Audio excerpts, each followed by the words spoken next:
Hej, er din hobby madlavning? Er du kokkeelev, eller er du bare virkelig god til at lave mad? Brænder du for at lave mad fra bunden og bruge Nordens egne råvarer til at lave sund og enkel mad? Har du lyst til at vinde en uges ophold i Washington D.C., lave mad på en af de nordiske ambassader i USA, samt prøve at lave mad på en af toprestauranterne i Washington?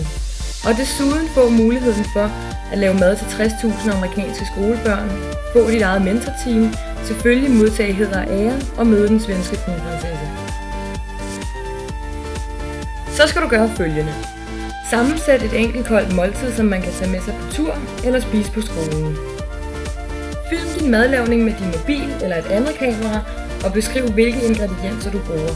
Fortæl os hvorfor du mener, at de nordiske råvarer er et godt udgangspunkt for en ungdommelig madpakke. Præsenter dig selv og hvorfor du skal vinde.